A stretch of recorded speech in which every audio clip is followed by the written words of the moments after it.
come for the chugga chugga, but I stay for the wugga wugga. Are those even words? It's from Strong Bad when he's talking about death metal. We're here for brain cream. All right. Anyway. Why, hello, and welcome to issue 579 of Geek in the City Radio. I am one of your hosts, Aaron Duran. I'm one of your other hosts, Spinarita. And I am your other host, Cable Hashtani. Dang it, now I listen for it and giggle. It turns out I don't know how to count. I was expecting that we were starting the year on 780. Oof, wow, that would have been a big jump.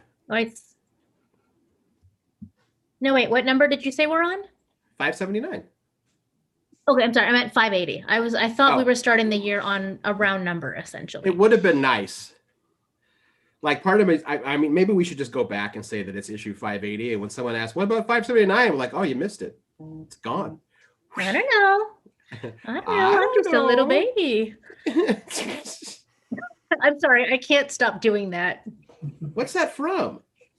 Okay, so you've seen this and you probably just blocked it out because it's Fred Armisen. It's the very first episode of Broad City where they have to go, they're trying to get money for that Wheezy concert, and they agree to clean somebody's house in their underwear, and it's Fred Armisen. And when they go to collect the money, like the $200 for this service, he's like, I don't have any money. I don't know. I'm just a little baby. I don't know why, but I think of it all the time. It's so stupid. I do vaguely remember that.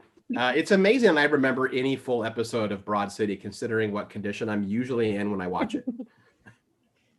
And then they crash his apartment. Yeah.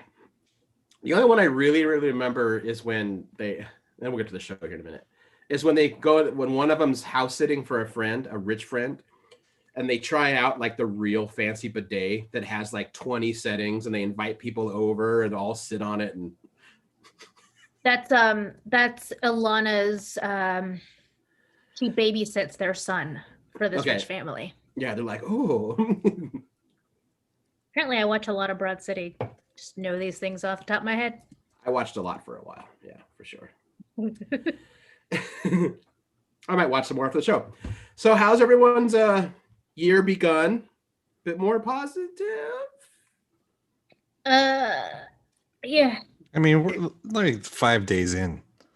I know. The first 3 days were pretty sluggish. I was like really low energy, and I think I just drank way too much on New Year's Eve and spent the next 1, 2, 3 days recovering. Yeah. But I went back to work in the office on Monday, and it's been going very well. I feel less lost, and I'm like marking shit off my to-do list, which grows faster than I can get stuff done in. I feel like so I feel good about that. That's the nature of to-do lists. Yes. Yeah. Once you start one, they just keep going. Zach says it's Geek in the City Radio 2, the city-ing. The city-ing. The city-ing. He says I could start over at like season 2. Okay, so Zach, true story. We did that once. Around, I think it was around year 2 or 3 of Film Fever Radio. We had the fun idea of like, well, what if we just make every year a volume? So it would be volume 2, episode 1, and then it would go from there. It turns out that really confuses podcast feed algorithms. So that got dropped. So yeah, don't try and do volumes. It doesn't work. It angers the old school iTunes gods. I don't know what it would do now, but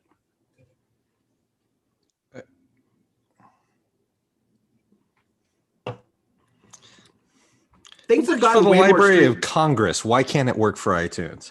Because you got to remember, this is also back in like the dark ages of podcasting. I'm sure there are easier ways to do it now, but now I'm just like, well, screw it. Hey, I don't want to deal with it. This is not. I'm not. My ire is not at you. It's at everything else. Sure, that's fair. especially when it doesn't make any sense for no goddamn good reason.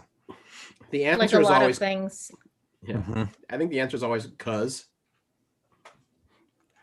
Yeah, I hate that answer.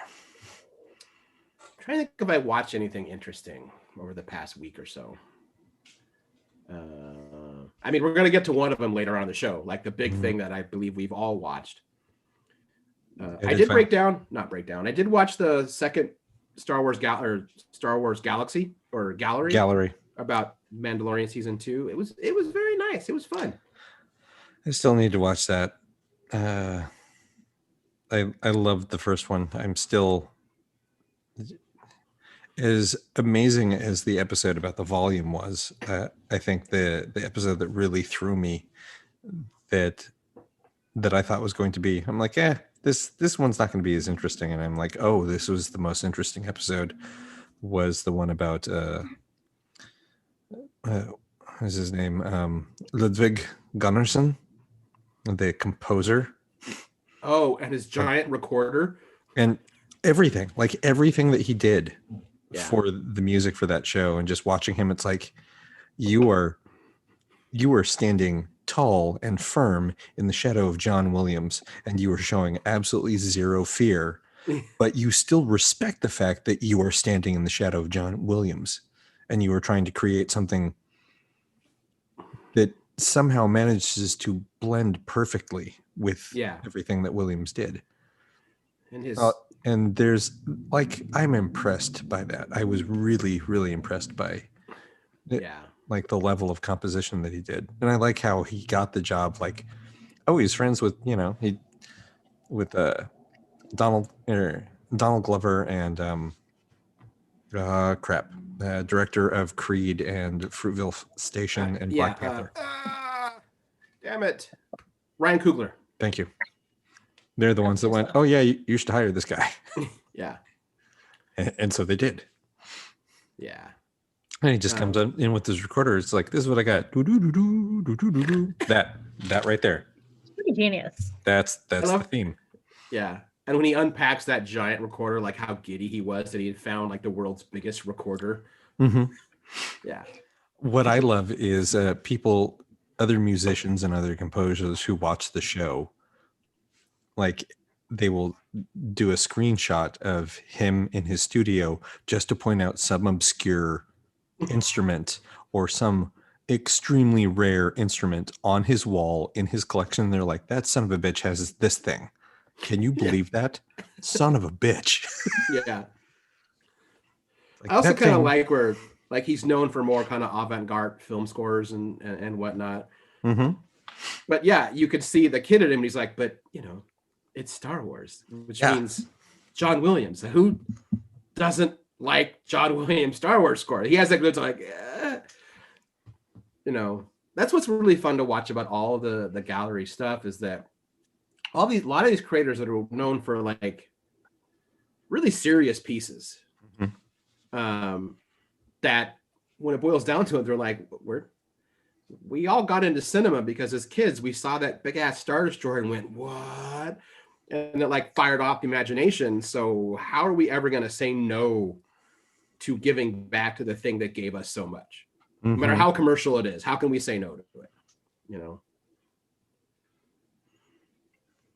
I would say it's just a feature length this time. It's not 10 episodes. Oh, okay. It was 8 episodes the first time. 8. Yeah. Well, that's right, because they're 8. Yeah. Yeah, because they don't need to do an entire episode on like the volume again or what inspired it. This is true. Yeah. Man, the volume is an amazing piece of technology. It's bigger now. And to think about how Favreau got there from the other Disney movies that he did, like, from Jungle Book to Lion King to or from Iron Man all the way up to that, it's like, oh, you've been playing with all kinds of different pieces of technology, and like, nope, we're almost there. Like I'm getting closer. I'm getting closer to what I want. And then I can make any movie and any TV show I ever want in this one place. Yeah. Yeah, totally.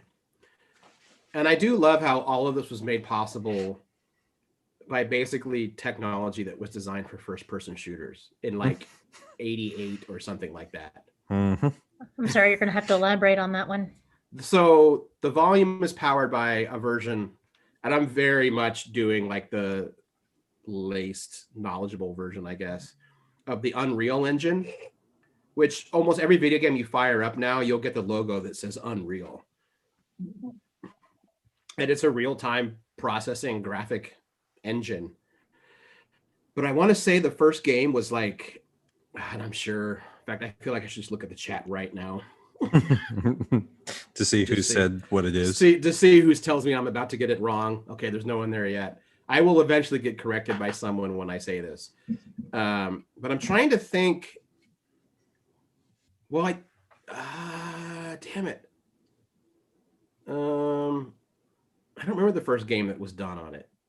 I want to say it was Quake, not Doom. I want to say Quake was the first one that used the Unreal Engine for first-person shooter.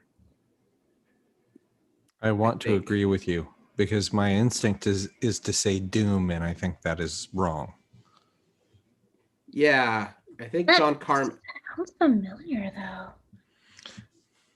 And it's also something that they like. Didn't they use the same concept, if not the same technology, when they started doing army scenes for Lord of the Rings? Yeah, I want to say that was a proprietary, but yeah, same idea. Mm-hmm.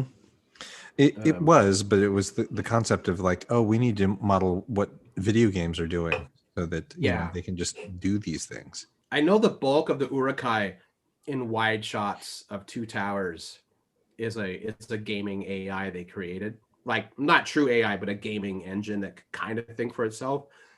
But I remember they had mentioned that during the Battle of Helm's Deep, they had made it so realistic that like a third of the Urukai began to retreat. So they're watching footage and like, what's going on? Why are they running away? And their programs were like, oh, we gave him too much will.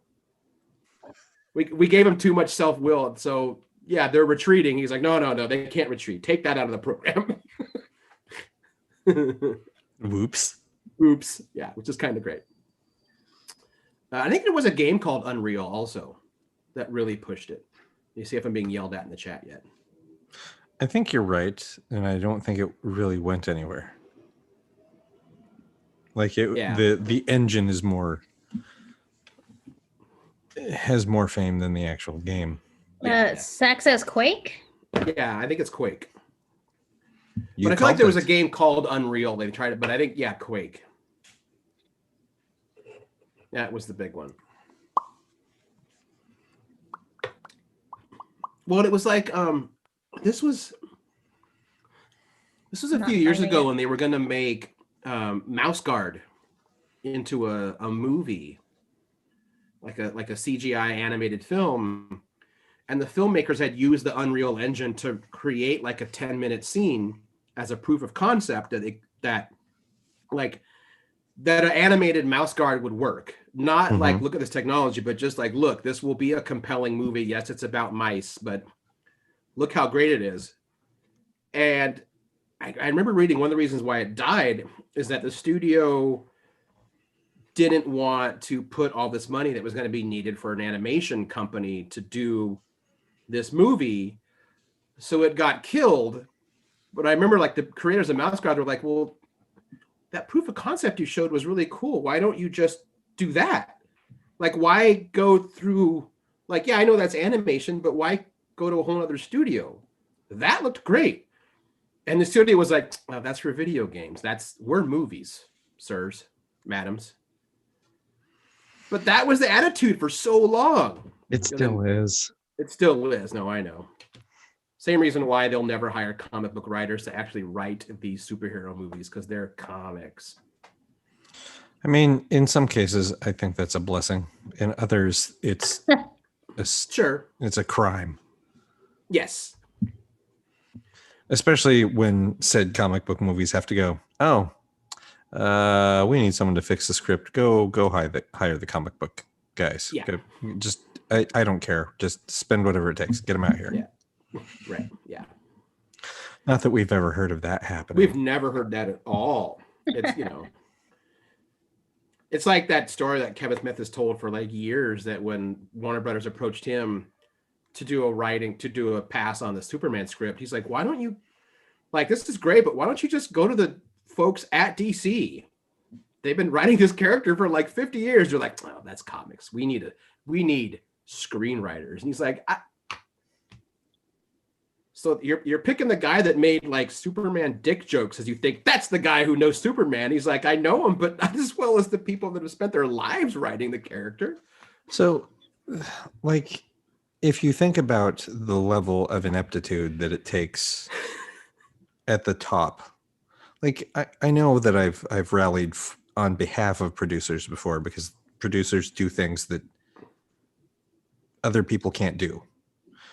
But one of the things that they, like, good producers know how to find that, like, if you said, just hire the people from the comics, they go, oh yeah, that's right. Get them out here now.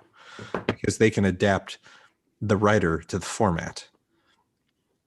But the dumber ones believe that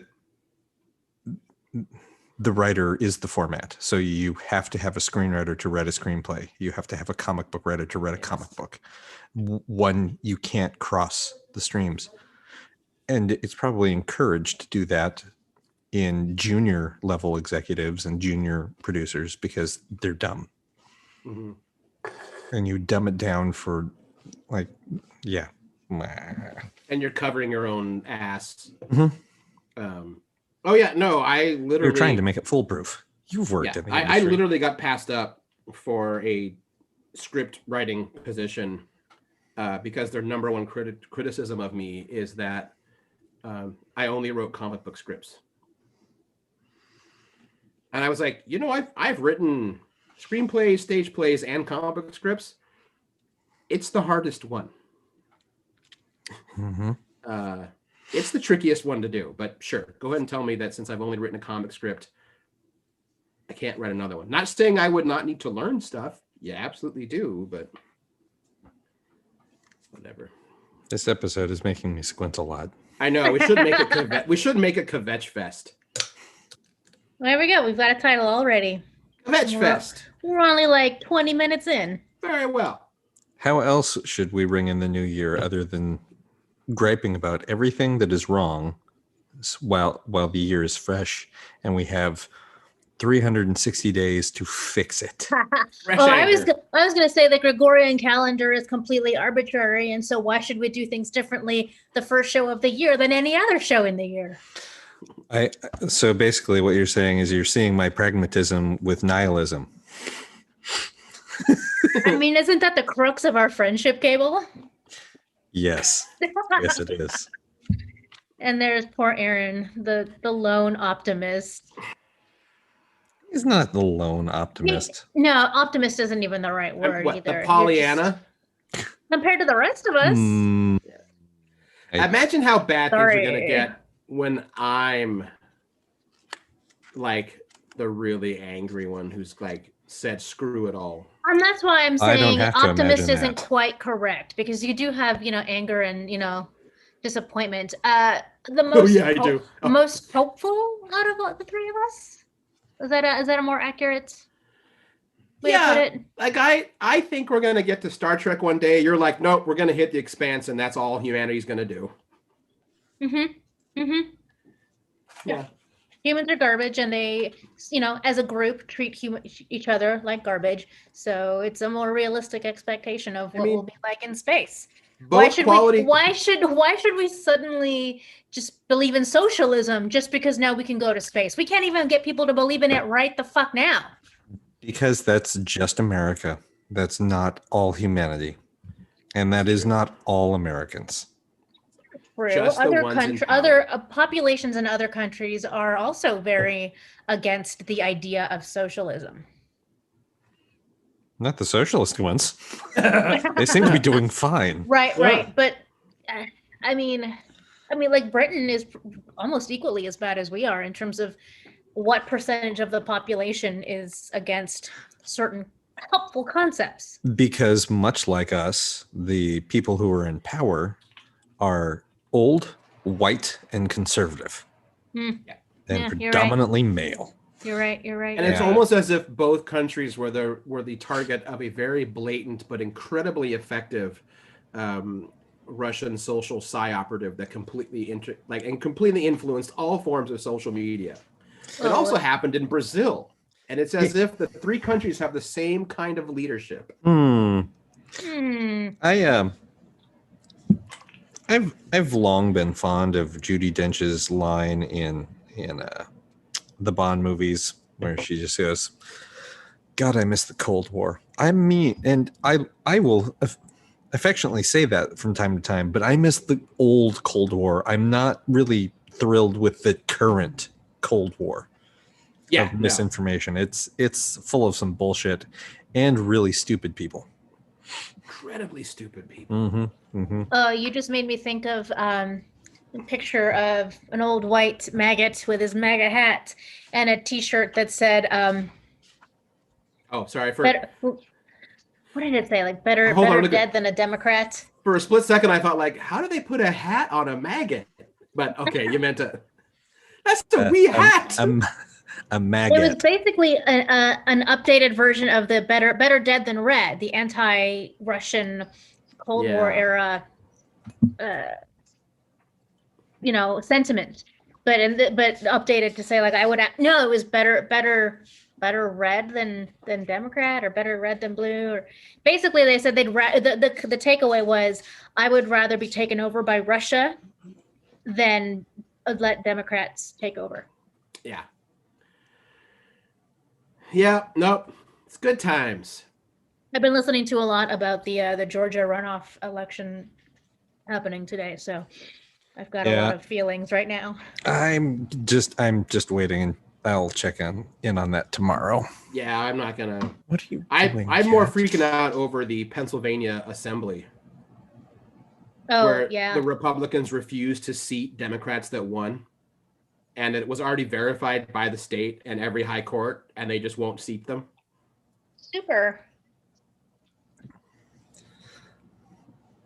I know that 2021 has just begun, and we have 360 days to go. We've only just begun. But this shit is not going to end well, and it's going to be another bumpy year. Yeah. Yeah. So yeah.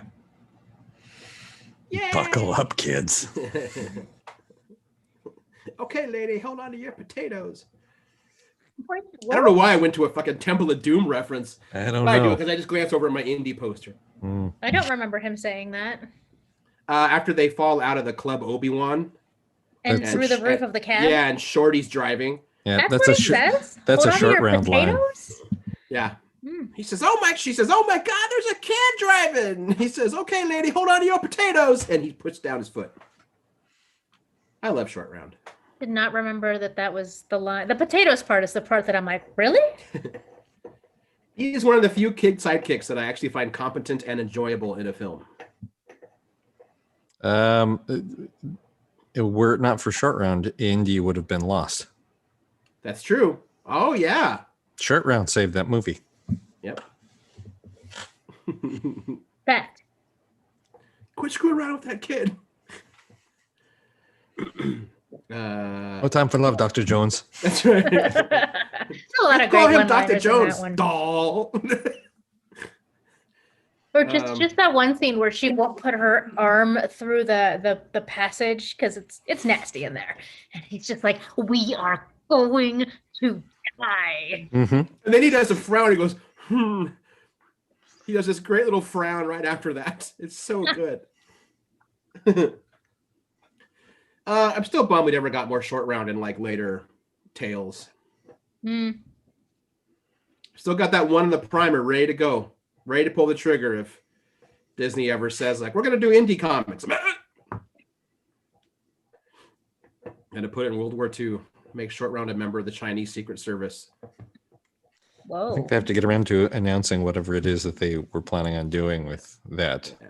Even though we're like, here's Star Wars, here's Marvel, there's Indiana Jones right there. Yes. And Star Wars. Yeah. Indiana Jones. And over here is Marvel. Indiana Jones in the corner.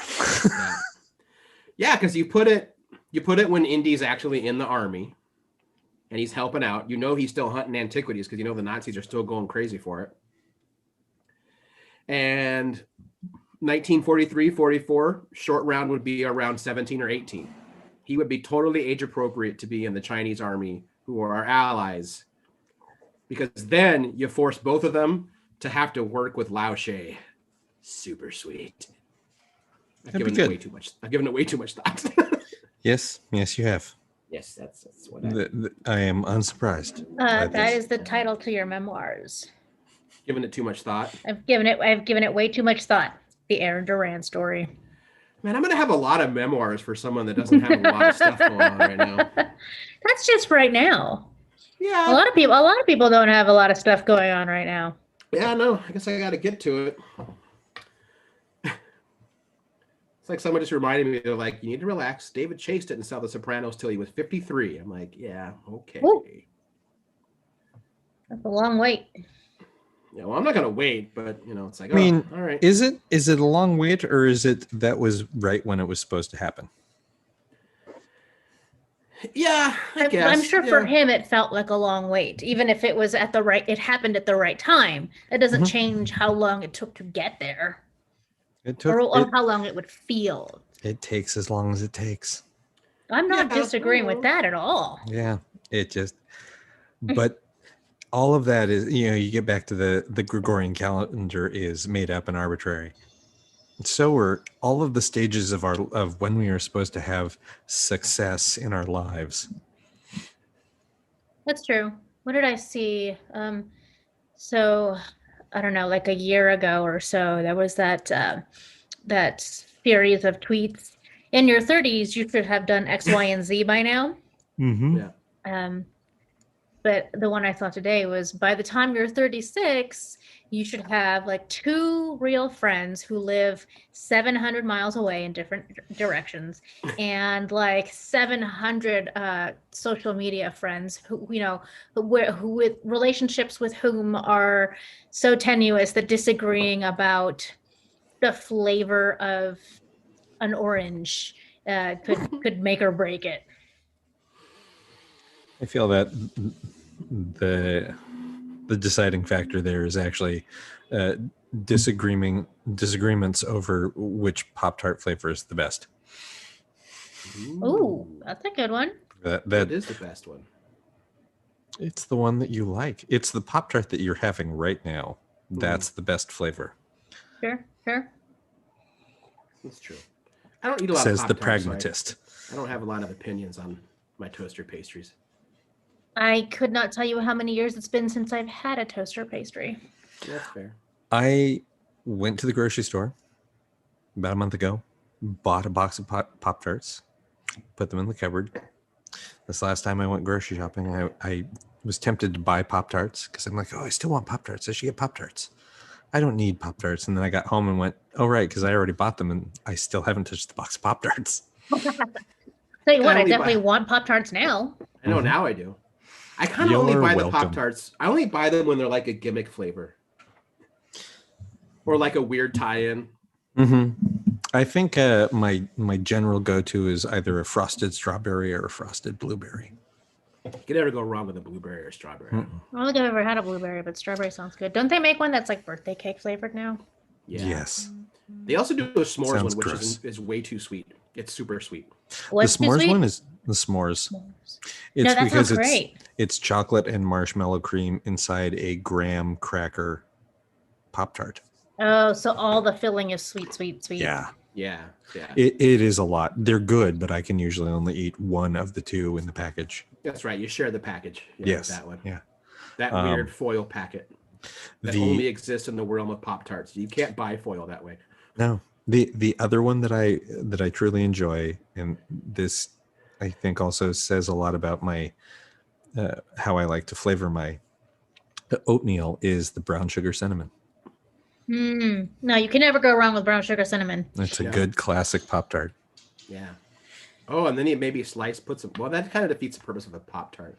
Let's say you put some thin slices of banana on that, but then you've overcomplicated. Well, or you make it a sandwich. You put the banana slices between the 2 Pop-Tarts. And I don't want to say that I have possibly maybe used 2 Pop-Tarts as the bread for a peanut butter sandwich. That sounds But so I'm pretty sure I have. indulgent to me. So Like you good. you're eating 2 Pop-Tarts and something else inside of there? Pop-Tarts come in 2 per package. Step Like, aside, they're designed royalty to be coming eaten. through. Yeah, it's still one packet. Yeah, I once did that. That's a with good point. They do come as a twofer, huh? Yeah, I once did the brown sugar and cinnamon Pop-Tart. I made an ice cream sandwich with pumpkin ice cream in the middle. That sounds delectable. That's what I've seen online is Pop-Tart ice cream sandwiches, and that is like So hungry now. too rich for my blood. So I think, but if you Did you do just that, do then you do you do the unfrosted strawberry, because then you don't have the extra.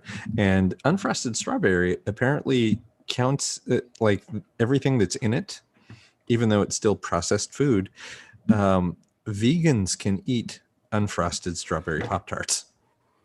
Oh, there you go. There's no animal anything in them. What's in the frosting that is non-vegan? Probably egg or milk. Probably some kind of like tweaked dairy product. Yeah. Mm-hmm. I was gonna say it always seemed to me like royal icing, which is basically just powdered sugar and water. Or milk. Oh, that's fair. Cool, cool.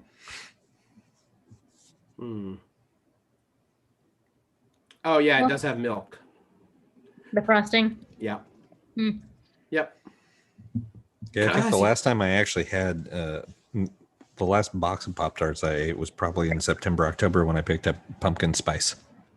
Oh, by the way, Norm warns us, do not get the chocolate churro Pop-Tart. It sits on a throne of lies. Almost every churro thing depressing. I've had that's not a churro is a throne of lies. Like I bought Cinnamon Toast Crunch did a churro cereal.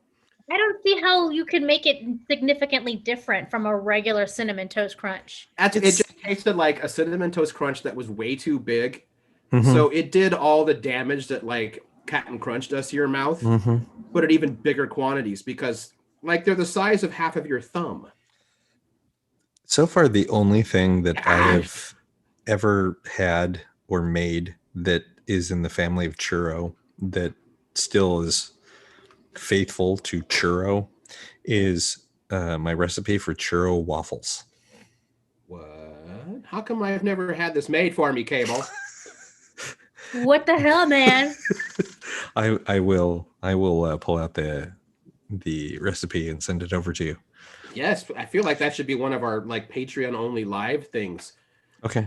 Churro waffles with Cable. I almost said churro cables with waffle. It's a whole nother show. I discovered the recipe years ago, and it used to be our breakfast for Christmas morning. As I would make churro waffles. The recipe makes 2 waffles, which is about all you can eat. It's like, nope, that was plenty. Challenge accepted. Because the waffle iron crisps the outside of the waffle, and then it's still gooey on the inside, and then covered in all that cinnamon and sugar. It's perfect. You can actually see Denise shrinking from the camera and like, yeah. No, I'm gonna go make that now. I know. I made churros during remember the early happy times of the lockdown when we were all convinced we'd flatten the curve and we'd at least be able to see each other sometime around May. June.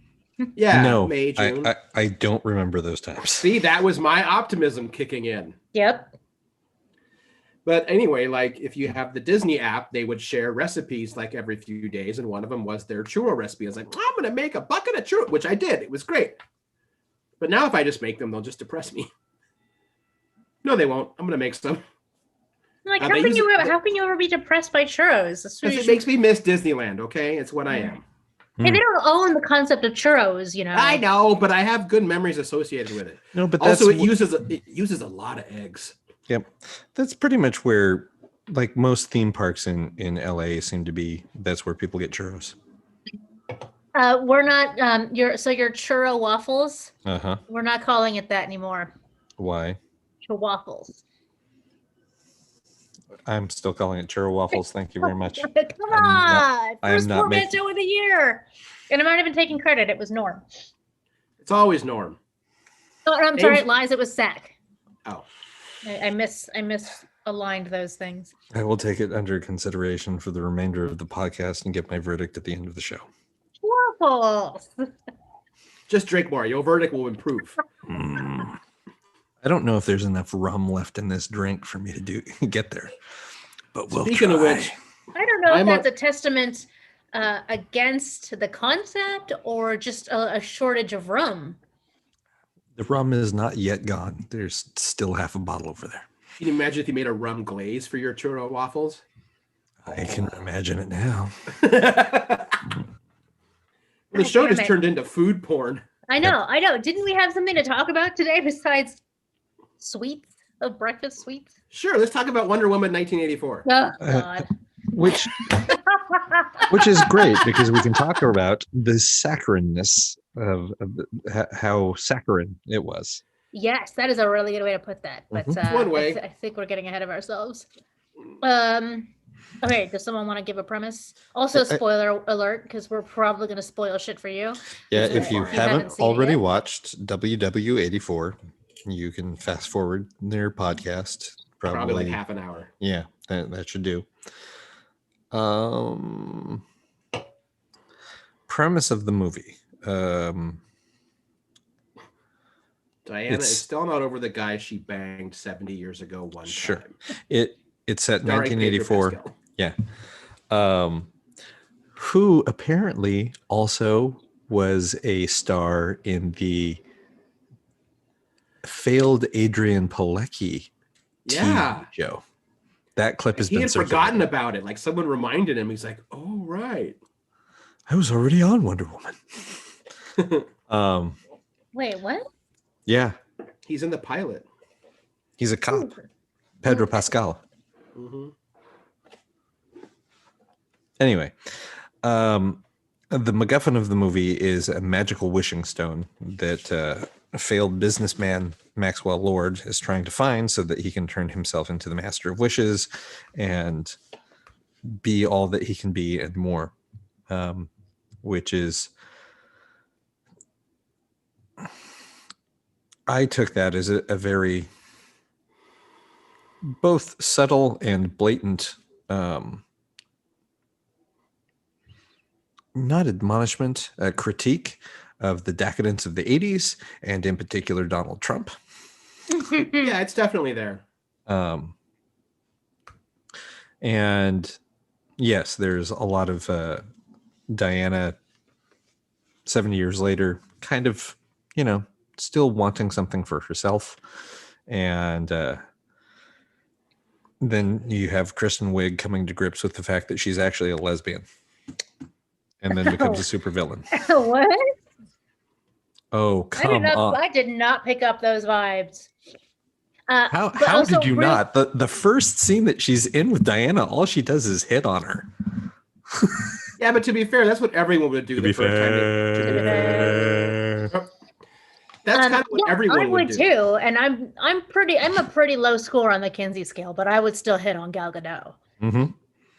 Speaking of, the higher the number, the more fluid you are.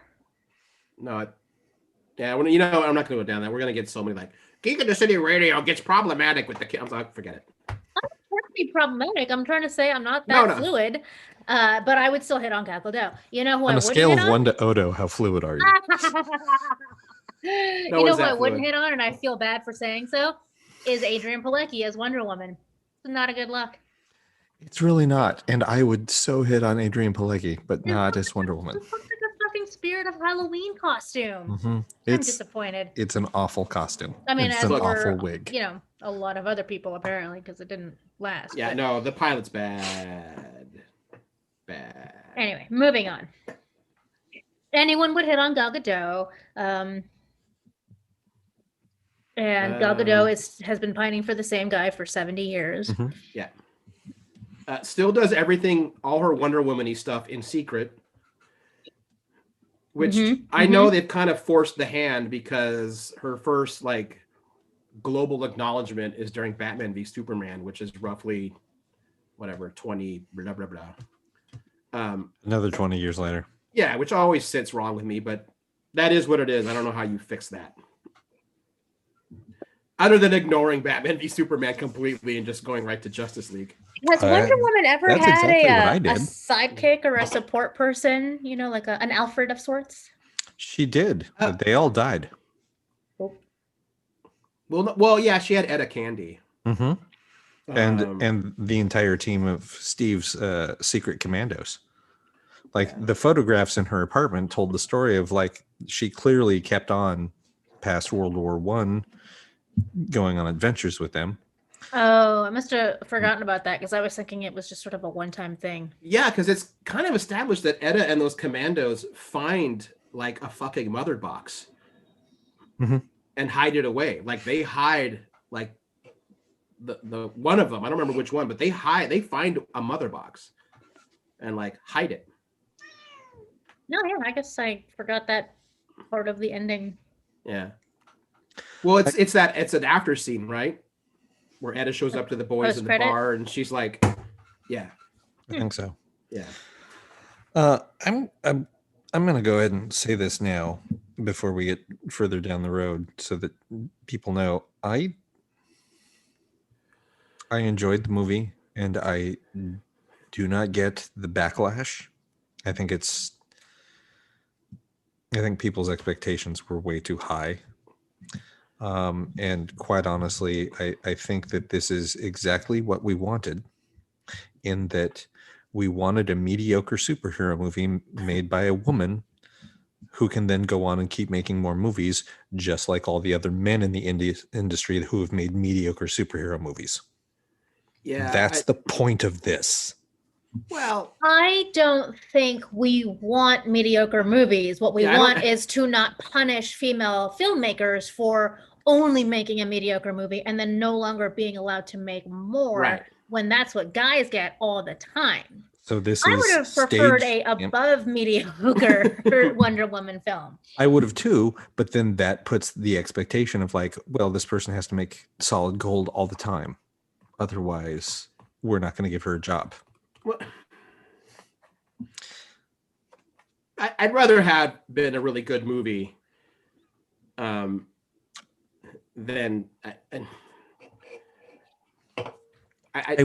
you probably enjoy the movie more than I did. The movie has moments that I quite love, but as a collective narrative, I'm like, I got no idea why or when. Your story doesn't make any sense. It's all over the place. There was too many. It was trying to be too many movies in one. And that's because it's not a movie. It is a 2.5 hour long episode of the 70s Wonder Woman television series.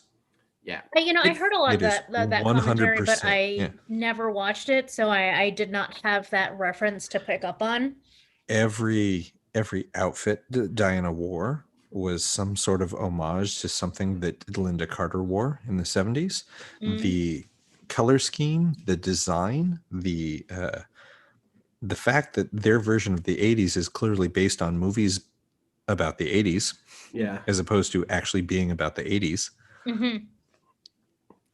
Like it had a built-in camp to it. It said, we're not like, that was a lot of my takeaway is like, they weren't trying to do this. This was very much a long form episode of the TV show.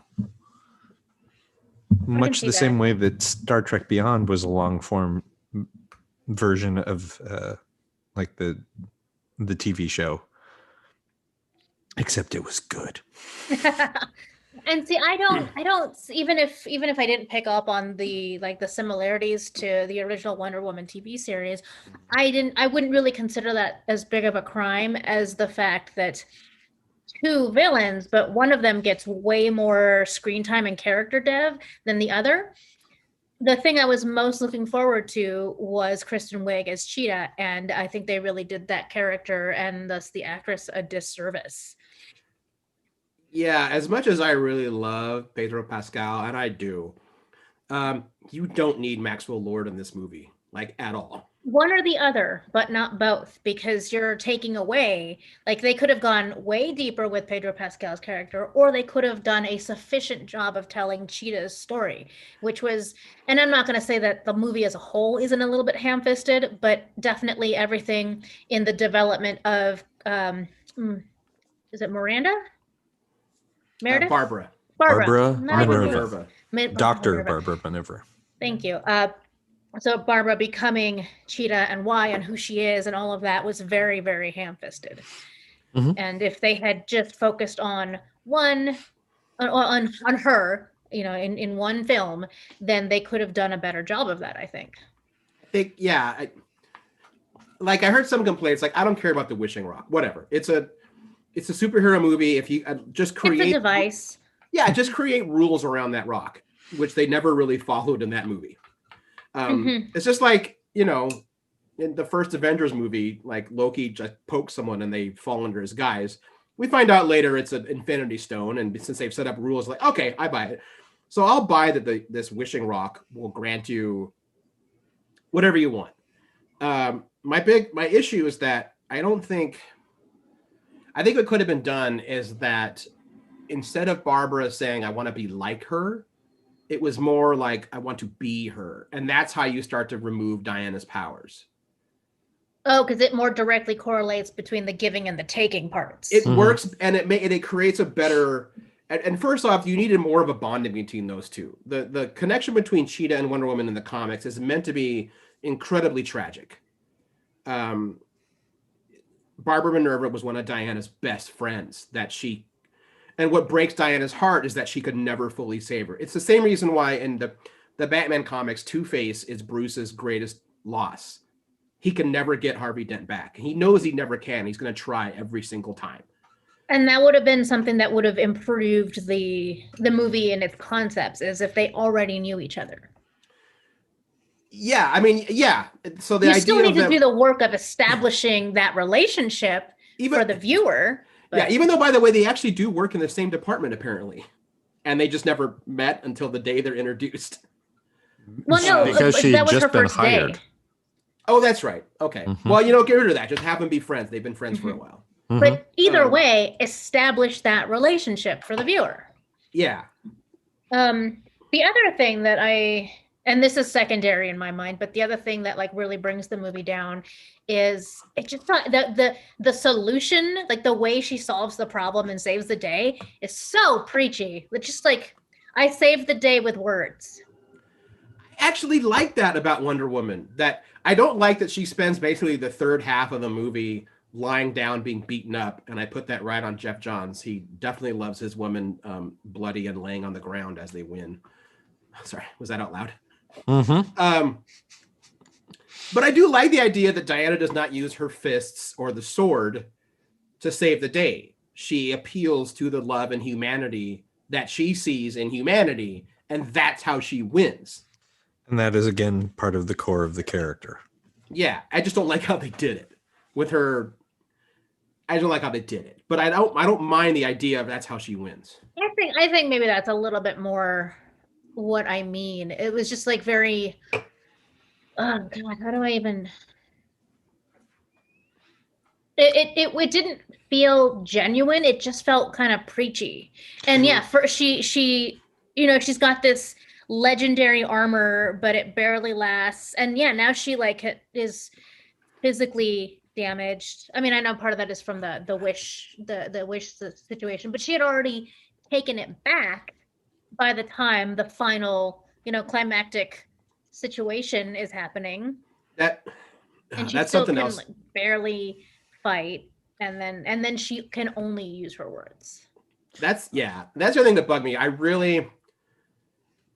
They built that armor and gave it a quick little background where I felt like it should have been more.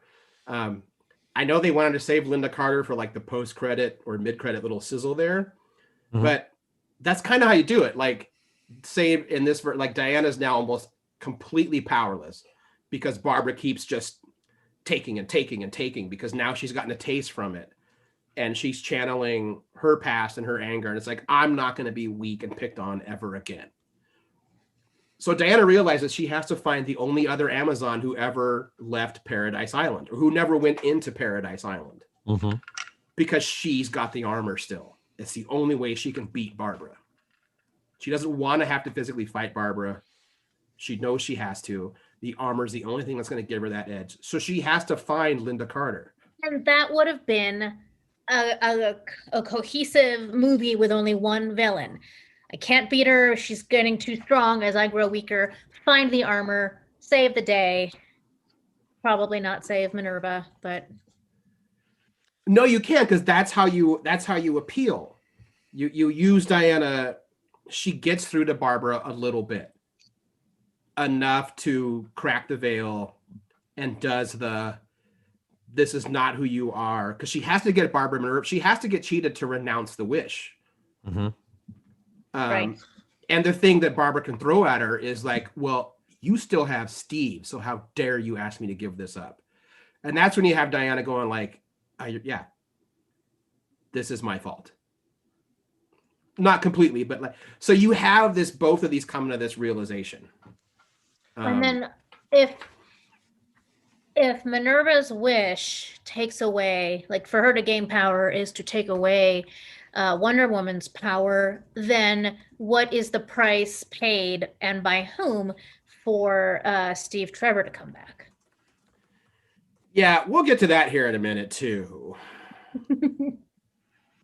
Yeah, I meant in your version, yeah, of how this could have been played out. Yeah, that Steve Trevor thing. Go on. Well, first off, I want to say Gal Gadot and Chris Pine's chemistry is fantastic. I would watch those two goofing off in a mall. I would watch a movie of that, because those two play off each other so well. They both have such a great screen presence that they're a joy to watch together.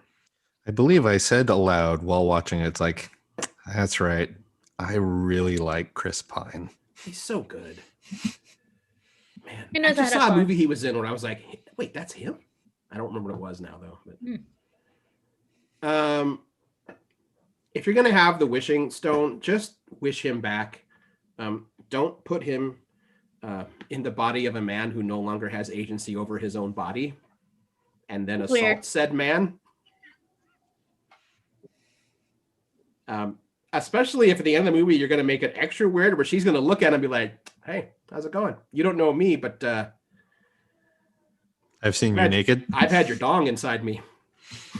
You did not have to say it like that. But sure, but that, yeah, I mean, That's again one of those things where you talk about studio meddling and changes that get made because the studio wants. It's like, that feels like that was done to explain away. There's all of the things that feel like, why did you feel like you needed to explain this? That's usually when I'm like, that feels like. Yeah, if you could put up international walls in the blink of an eye with the same wishing stone, why did you need to hijack somebody else's body to bring back a dead person? Yeah, just look, you've already said it's a stone that grants you your heart's desire. Like that. And, Great. and I'm pretty sure her heart's desire was my boyfriend in another man's body. Yeah, it wasn't that. It was my boyfriend. I want No. Steve Trevor back. Not Steve Trevor in the body of this other dude that I'm just like, oh, wait, it is Steve. Because he shares the same memory with me. It didn't make a lot of sense, and it was awkward and uncomfortable for a lot of people. Yeah, I'm trying to imagine the backlash if the movie was literally had flipped genders, how that would be received. Spoilers, Poorly. not well. Yeah, poorly. And I'm not trying to say one or the other is any better, but it's like, yeah, Wonder Woman should be better than that. Even if Trevor does, let's say that's it is, Trevor does appear in the body of someone else, she can be like, he's like, Diana, I'm back, waka waka. And she's like, ooh, yeah, it's you. But then that would make her choice, in the end, in the long run, less difficult. She's like, yeah, no, go ahead and give this one back because it's not even the right body. well, I mean, and if you're going to do that, I feel like it betrayed her character for her to be completely fine with using the body of a man who has absolutely no agency or control. And also, by the way, she has ruined his life because this man is on camera assaulting the White House. Mm-hmm. There's video footage of this guy doing all this shit. It ain't Steve Trevor. It's not some dead World War I vet. It's the dude that lives in that apartment and has weird chaste and clothing. Diana gets to disappear because no one recognizes Diana and Wonder Woman, but this poor schmuck, this life is fucked. Yep, that falls under the heading of this was not addressed. Yeah, and he doesn't planning all around. And he doesn't even get to say to himself, "But at least I got to sleep with Wonder Woman," because he doesn't get to remember that either because he had no choice. Yep. I think poorly addressed, poorly written on that part. Mm-hmm. Bad call, Ripley. There's a lot of this movie that I also attribute to. It was written and created in the past 4 years. And if anything has come across, it's that sometimes we have to, we can't be subtle. We have to be blunt. We have to be ham-fisted. But there are ways to do that, and then there are ways to do it poorly. Yeah. There are also some scenes from the movie that I'm like, oh, this would have been great on a big screen. I would have enjoyed that. Oh yeah. I think the wholly unnecessary but still entertaining, caravan scene would have looked cool. Mm-hmm. I think the invisible jet scenes would have been great on the big screen. Oh yeah, that would have been pretty cool. Mm-hmm. Yeah, I don't even get me on that track either, though. I'm like, wait a minute. That museum has a jet that works? That Diana has no problem just stealing? Well, she didn't steal it. Okay, come on. That's a sin of omission, which is something she's also not cool with. That can also, by the way, get to DC and Cairo and back on, Man, yeah, these folks traveled real fast to different places. It's super like fast. Where exactly was that satellite dish? Right. I do think though that Steve Trevor probably has my favorite line of the entire movie. Mm-hmm. When she mentions radar to him, when he's like, "They'll never find me flying this fast." She's like, "It's called the radar. They can find you anywhere." Well, shit, Diana. Just the way Chris Pine delivered that line, I chortled so loudly. I did mention when we were watching the movie that this was another case where he gets in a modern plane and immediately he's like, "I'm going to do this and do this," and I get the idea. It's like biplanes from World War I and a modern fighter craft are not the same thing. But you know what is the same is the arrogance of pilots. Oh, sure. Because they can fly fucking anything. If you ask them, they can fly it. Right. And there have been a couple cases in pop culture lately where it's like, yep, there it is. There's the arrogance of pilots. We've been seeing that with Detmer on Discovery. It's like, oh shit, there it is. Yeah, she even says, "I'm a pilot." It's the macho thing. Like she flat out calls it. It's like it's what we are. Yep. Or what's that? I think it's an X-Files episode. Jose Chunks from Outer Space. Mm-hmm. When Scully or Mulder goes into that bar and asks about, do a lot of pilots eat here? And she's like, yeah. And you think to hear them talk, it was them up there flapping their arms and flying. Mm-hmm. But the way Trevor just got into that cockpit and is like, this is this and this is and flies. It's like, they'll never find me. It's like, yeah, that's it. And that's when I remembered. I'm like, oh right, because Patty Jenkins' father was a pilot. Yeah. Well, shit, Diana. Shit. By the way, Zach says that the point of the caravan scene, he believes, was to fill the role of the assault on the German occupied city. like, you know, a la Yeah, it was supposed to be Wonder Woman. No Man's Land, and Yeah. it wasn't. No, not at all. And to establish that she's losing her powers. They have to have an action sequence where, you know, we're like, wait, why are you struggling with this? Yeah. Wait a minute, how come you actually are bleeding? I agree that the caravan scene was not super important, because I don't necessarily know that you have to have that equivalent of the No Man's Land scene. This is a different movie. But I do think that that scene was better than the opening sequence at the mall. I have a really hard time with the way they do the special effects to show her swinging around like Tarzan on the golden lasso. Not the fact that they do it, just how they do it. It literally reminds me of when you're a kid and you've got your action figures and they don't bend in any way, and so you're just like, woo, here I go. This is my toy, and we're flying, but the body doesn't move. It just looks really unnatural and fake. And so even though these are really high-end special effects, I think it looks like garbage. It doesn't look right. I think that's the one thing we still haven't perfected in terms of effects is animating an actual person. Mm-hmm. That's why, I think that's why, if you see Iron Man in the suit or you see Tom Holland in the full Spider-Man suit, it works. But if you have Tom Holland flinging around in shorts and a t-shirt, it's going to look weird because your body, your brain kind of knows how a human should look when it's being flung through the air. So it's that kind of weird uncanny valley thing. But I mean, there are some pretty spectacular aerial situations going on during that caravan scene, and they don't have that weird stilted plasticky look about them. Yeah. I mean, part of it could be color palette and the brightness of a certain scene. That mall is super bright, and while the desert chase it was a is 1984 bright, mall. There was something about the mall scene that made me feel like a focus group really enjoyed the mall battle in Stranger Things season 3 and wanted to see it in a Wonder Woman that's set in the 80s. Like that felt like a focus group scene. It also felt like, to me, I'm always harping on this guy, but whatever. The mall scene also felt very much like Jeff Johns wanting to be Dick Donner because he interned for him and so desperately wanting to make Superman the movie, and he doesn't know why Superman the movie works. I would take it as nothing is more quintessential in American culture than a shopping mall. You cannot have something about the 80s that does not at some point include a shopping mall. Sure.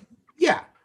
But again, that gets back into that was not an accurate depiction of 1984. That was a depiction of how 1984 is depicted by other movies. Oh, sure. Yeah, and also it was a copy DC, of a copy. Yeah, the Washington, D.C. of 1984 was not a pretty place. That's peak. Even when it was new? No, just D.C. itself was not a clean city in 1984. Mm-mm. It's the town of Marion Barry. It's going through a serious crime issue right now in 84. It is an ugly, ugly city.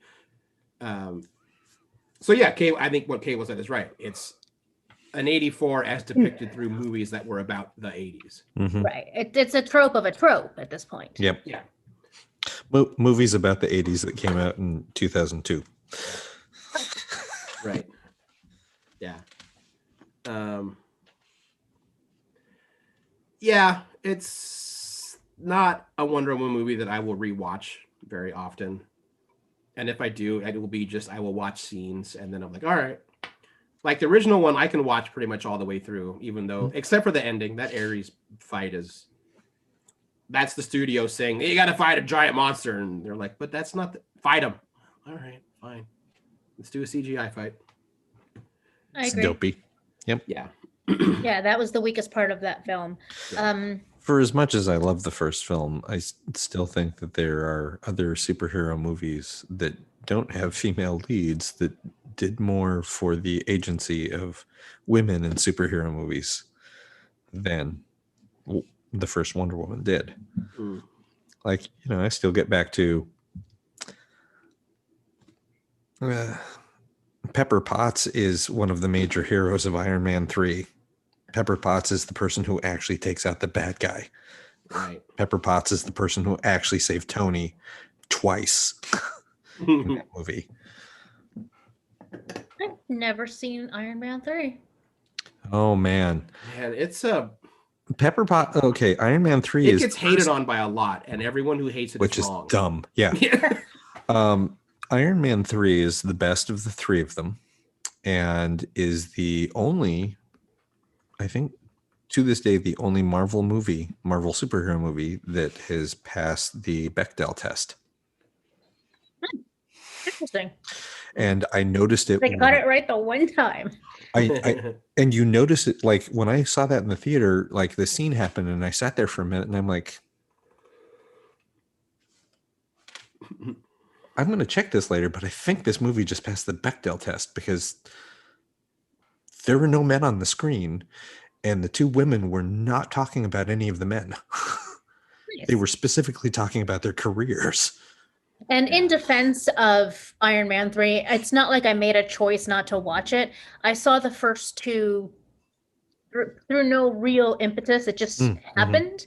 And Iron Man 3 came out at a point where I wasn't bothering with movies or something. I don't know. Maybe I was. Fair. Might have been out of the country. I don't know. Iron Man 3 is a Shane Black movie. Yeah.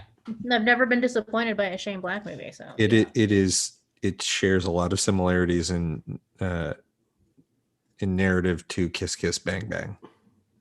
And The Incredibles. A lot. A lot. Oh yeah, 2013. I don't think I went to a single movie that year. Yeah, check it out. Well, if you have the Disney app, you have it. Disney Plus, I think. Oh yeah, for sure. One of these days, I'm going to sit down and just watch all of them again. And I know there's some that I've missed, and I think the reason why a lot of like hardcore Marvel movie fans were mad is that Tony's got the suit on for a total of what, 15 minutes in that whole movie? Yeah, which is awesome.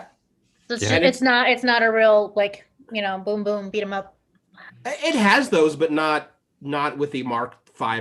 No, not really. It's about Tony Stark dealing with PTSD. Yeah, because it is the first Marvel movie post Avengers. So yeah, it's the Tony that knows what's coming. Yeah, who saw right PTSD Tony. Yeah. We've had conversations about this. Yeah.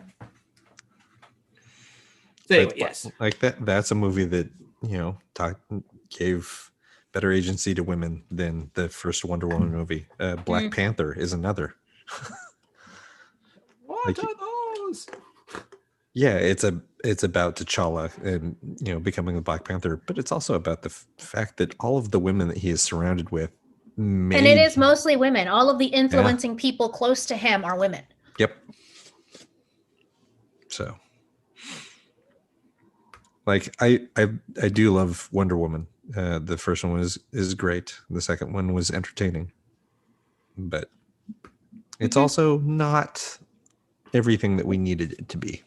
I think that if everyone manages their expectations, they can probably find more enjoyment out of the second movie than one is led to believe by Twitter. Yeah, people were panning it really, really hard right off the bat. I'm like, man, were they? Okay, it wasn't the best thing ever, but I don't know what you're on about. Yeah, they dragged it. That's the cachet of Twitter, though, is you want to get popular by who can have the most snarky hot take on the movie. Yeah, I'm over hot takes. Yeah, because in 5 years there's going to be a write-up in another website that says every reason you hated Wonder Woman 84 is wrong, and here's why. And it's going to be another horribly written article also. Sure. Because that's just what the internet do. And it'll probably be from the Mary Sue. You never know. There might also be. First Mary Sue bashing of 2021. It could be the website. Yeah, just the website. It could be just like the first season of The Gallery, where Dave Filoni explains to us why we should stop hating on the prequels. Oh my God, it was so good. Oh my God. So and really he was quick. right. He was 100% right. So the Star Wars Gallery, it goes into them having Is this that new episode? Mm-hmm. Okay. Yeah, they go into why they want to use McClunky. Mm-hmm. Yeah, it's funny watching Favreau and Filoni, but there's a quick little throwaway line. Is there they're showing like a model, like they're working on the model, and like the model spins, and Filoni looks at Favreau and says, "Spinning, that's a neat trick." And Favreau actually goes, as they walk off screen. It's like, you guys are nerds. They really are. Like, but they also have an understanding and a passion for what universe they're playing in. Yeah. So yeah, I think that's our thoughts on Wonder Woman 84, right? Yep. Those are mine. Yeah. Yep. Well, should we move into like some of the weird other interesting like DC news that kind of dropped over the past 24 hours? Yeah, I think you're the only one that's read, but you've been feeding us information, so I'm eager. Yeah. So I got bits and pieces of it. So I guess it was like 24 hours ago or so. There was an official announcement from Warner Brothers about how they were going to structure their DC films and TV. And that, like, first off, Warner Brothers said that they're committing to, I think 6 DC projects a year starting in 2022. And they said at least 2 massive feature films and at least 4 original programming, either movies or miniseries on HBO Max, because they got to fill that thing with content now. That's exhausting. Yeah, okay. Like they got in more subscribers because of Wonder Woman. Apparently the numbers are doing much better. So now they got to keep people. You know, they got to start just cranking out content more than just HBO original programming. And part of it is that they created the DCEU, which I thought meant DC Expanded Universe, their cinematic one. But Cable, you said it Entertainment Universe?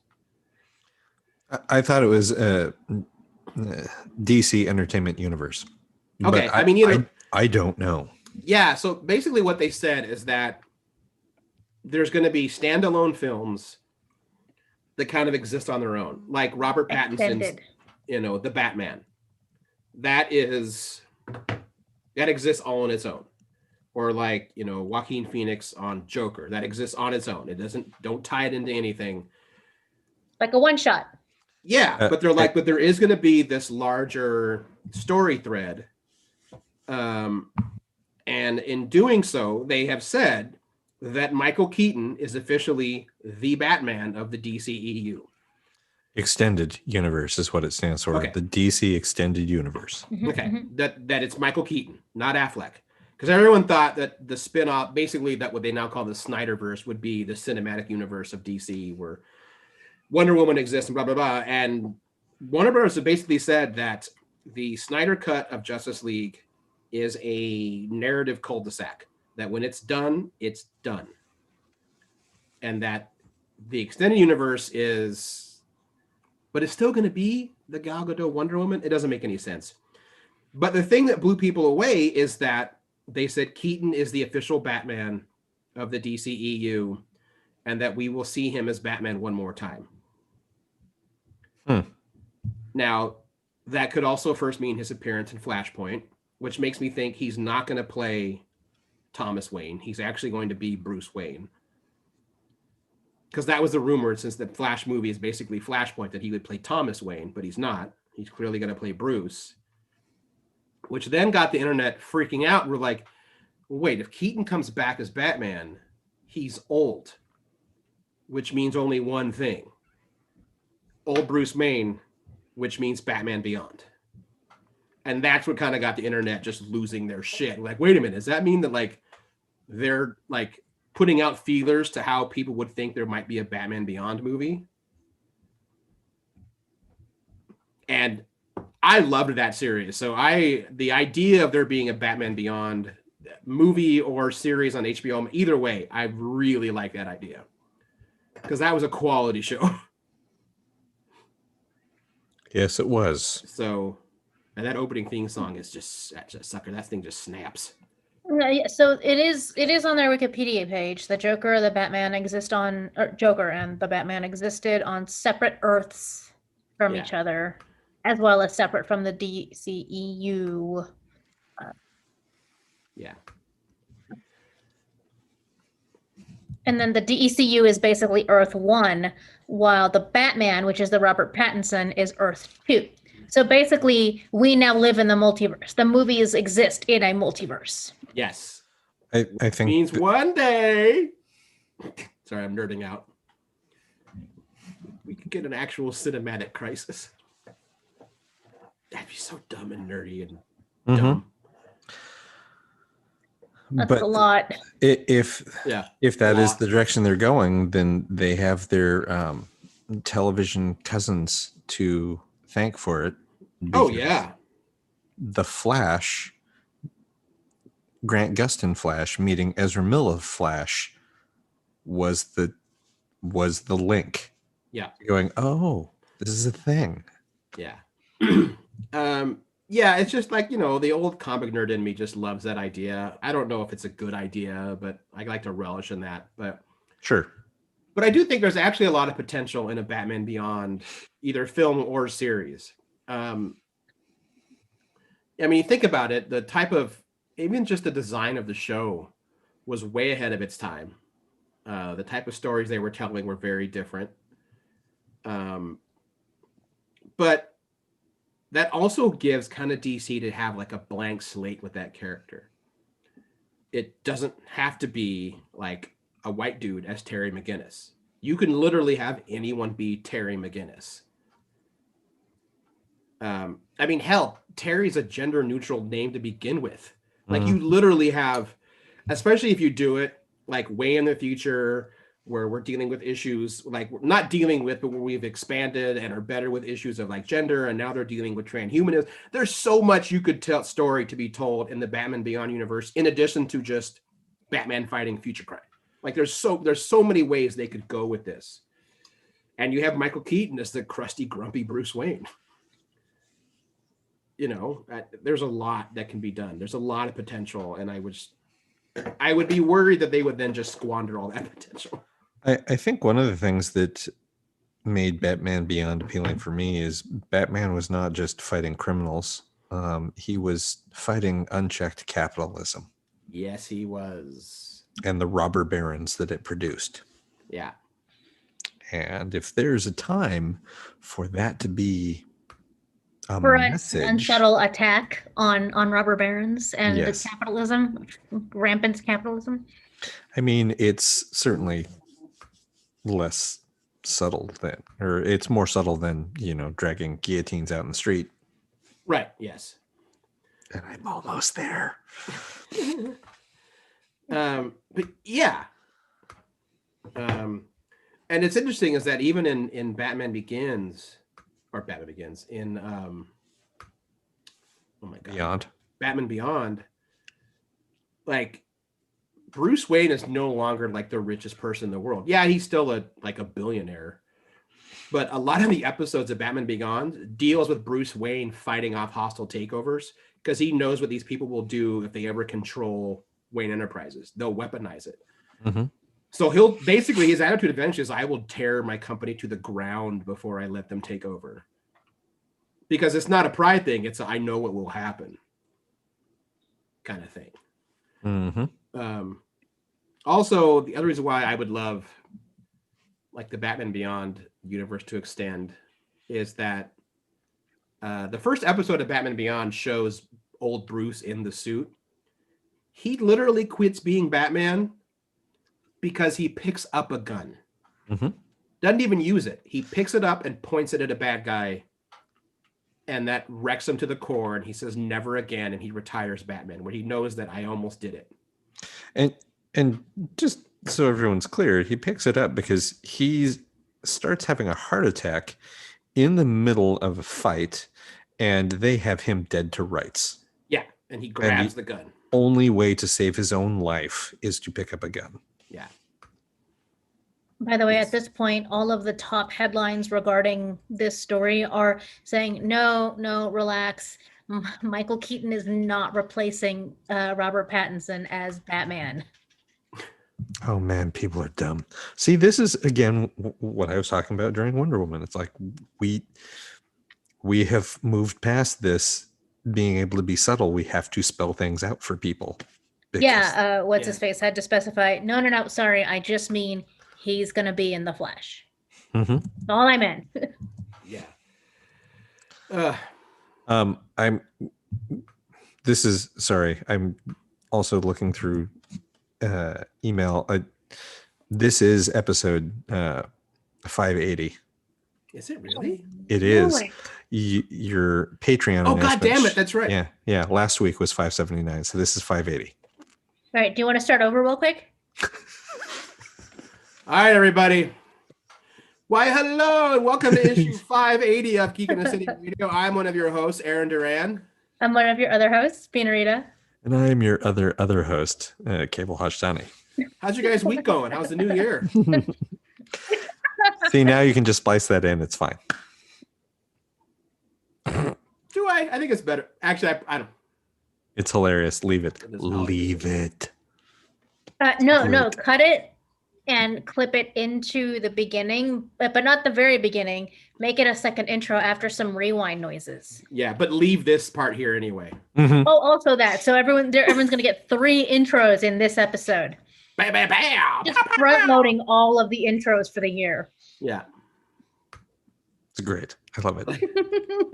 It's my favorite thing. I like Sack is reminding everybody too. He's like, hey, remember when the DCCW said, we have no plans of ever doing crossovers? Right.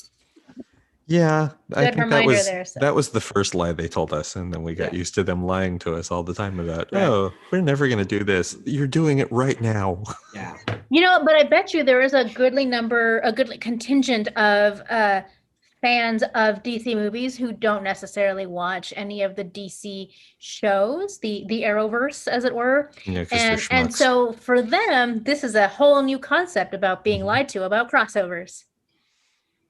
Yep. Unlike all of us who've been watching Star Wars now for the past couple of years, it's like, oh no, all that, like, I've just everything out of Ming Na Wen for the past year has been, oh, I wish I was in more Mandalorian. I'm like, you son of a bitch. You lies. Not only are you in more Mandalorian, you're in the other show. You're a main character in the other show. Yeah. Oh my God, did you see the Twitter exchange between her and Mark Hamill? Yes.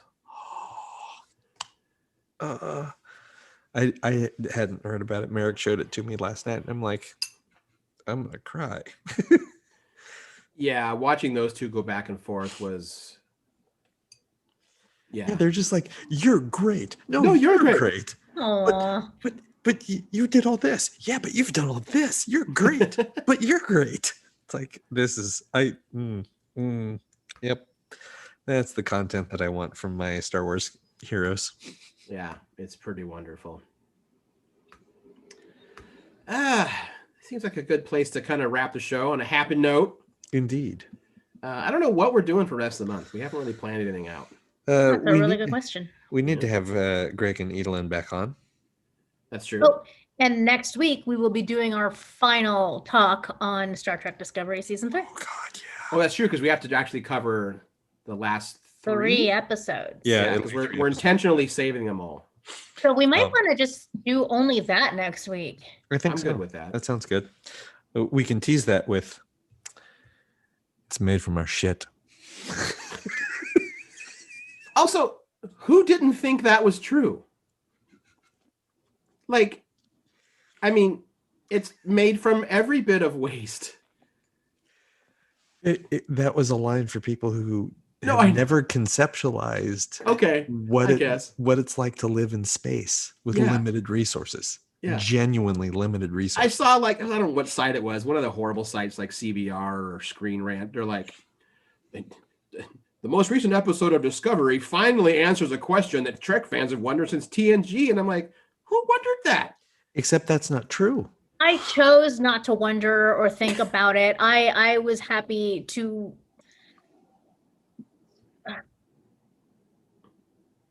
choose to be ignorant. Like, if I had allowed myself to think about it, it would not have taken long to figure out. And I wanted to stay on this side of that line. So starships leave star bases with a full supply of base matter for replicators. Yeah. That is, it's brand new, but it's made of all of the components. If you spend 5 years in space, not going back and forth to your star base, eventually that does have to become recycled waste. I understand the logic. Yeah. I just didn't want to go there. But the way Starfleet has been existing in the time after the burn, they have like scarcity is reality. And I thought that was a beautiful way to just put a fine point on that. Yeah. And I do love her look when she's like,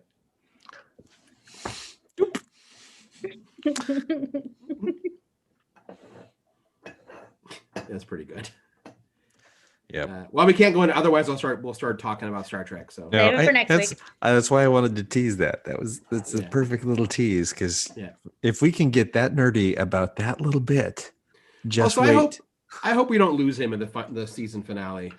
I hope not either. Like I love the fact that was a huge scene for him, and it's like, oh, okay, now I get you. Like you've been scoldy dad for most of the season, but now you get why you're scoldy dad. Yeah, I like that when we first meet him, he's just another asshole Starfleet admiral. But then as it progresses, like, oh no, he's not an asshole. He's very much a realist, and it's like I'm barely holding shit together. It's like I want to keep only everybody existed in alive. hard times. Mm-hmm. Yeah, and it's Oded Fair. The burn at that point, the burn was 100 years prior. A little bit more, but yeah, roughly, I think, Yeah, so he has only known hard times. He was born in the long night. Yeah, that's true. None of these discoveries, all these like sweet summer children. And again, really more Oded Fair is a good thing. Yep. Yeah, he's I enjoy fantastic. him. Yeah. He hasn't been in enough things. No, not at all. Still bummed. He was never the Ra's al Ghul we should have had. He could still be the Dr. Fate. Oh, from your lips to Naboo's ears. Mm-hmm. Well, on that nerdy note, speaking. That's true. I'm Aaron Duran. I'm Bean Rita. And I'm Cable Hashitani. And you have been enjoying Geek in the City Radio issue 581. We'll talk to everybody next week on 582. Right? Yes. I'm a dick. Watch out for snakes. I'm huge. Zolot. Big deal.